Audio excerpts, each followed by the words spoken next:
Hello, good morning everyone. एक बात कहना चाहता हूँ मैं दोस्तों। इस दुनिया में ना तो कोई कुछ लेके आया था और ना तो कोई कुछ लेके जाएगा। ये जो कुछ भी आज मेरा पास है ना, ये सब कुछ मेरे को भाड़े में मिला है इस्तेमाल करने के लिए। ये आज से 100 साल पहले किसी और का था और आने वाले 100 साल के बाद भी किसी और का हो जाएगा। अगर इस संसार में मेरा कुछ है तो वो है मेरा आत्मा। ये जो बॉडी देख रहे हो ना, शरीर, ये भी मेरा नहीं है। और इस धरती पे आने के साथ साथ एक नाम देते हैं, वो नाम भी मेरा नहीं है। पहले किसी और का था, मेरे जाने के बाद भी किसी और का हो जाएगा।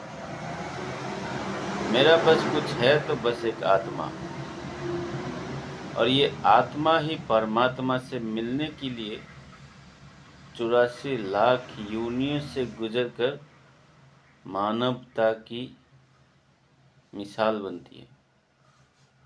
फिर भी मानव जन्म पाने के बाद भी लोग उसे भूल जाते हैं।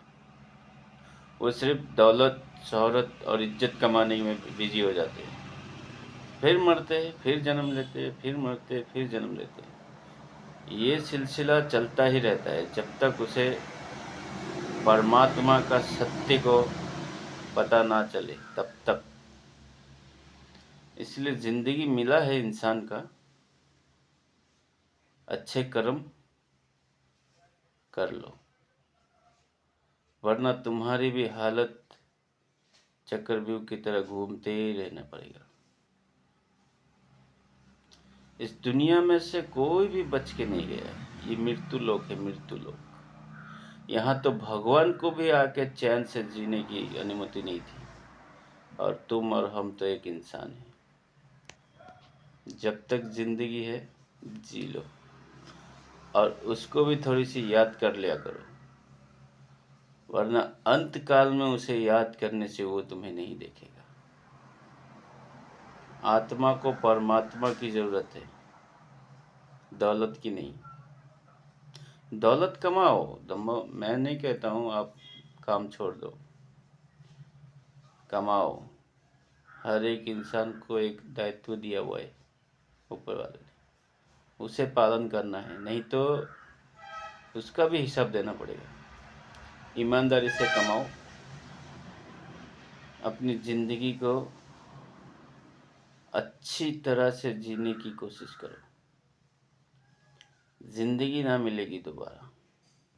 ये जो लोग कहते हैं ना, इस बार मर जाओगे अगले जन्म में मिलोगे, ऐसा गलत है। अगले जन्म में तुम इंसानी हो के आओगे, ये कोई गारंटी नहीं है। ये तुम्हारा डिसाइड करेगा तुम्हारा कर्म, पाप पुण्य, ये सब चीज़ का हिसाब होता है। ये मेरा तेरा जैसा बुक नहीं है जो आज का हिसाब लिख दिया। उनके पास सब चीज़ का हिसाब होता है।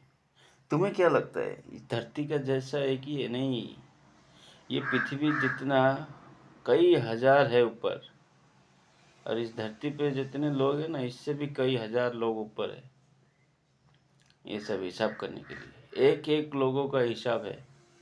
तुम ये मत समझना कि तुम कुछ गलत करोगे देखने वाला कोई नहीं है, ये गलत बात है। देख रहा है वो, तुम सही कर्म करो, ईमानदारी से जियो। अपना कर्म निष्ठा और सत्य होना चाहिए। ईमानदारी और सच्ची मन से होना चाहिए।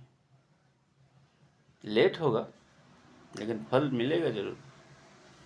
जो लोग ईमानदारी, निष्ठा और सत्य से जिंदगी जी रहे ना, उन्हें प्रॉब्लम बहुत आएगी, क्योंकि भगवान जिसे प्यार करता है ना, उसे बहुत लाचार, बेकार बना देता है पहले। उसके बाद ही भगवान उससे कुछ बड़ा करवाता है, क्योंकि जब तक लोहे को पिघलाया नहीं जाता है ना, उसका आकार नहीं दिया जाता है। इसी तरह ज़िंदगी को भी बहुत पिघला के, गर्म करके बेकार बना देगी तुम्हारी ज़िंदगी से, तुम्हें तंग हो जाएगा। उस टाइम तुम्हें भगवान बताएंगे कि क्या है। तुम्हारे लिए तो बड़ा कुछ सोच के रखा है, इसके लिए तुम्हें रेडी करना है, तैयार करना पड़ेगा।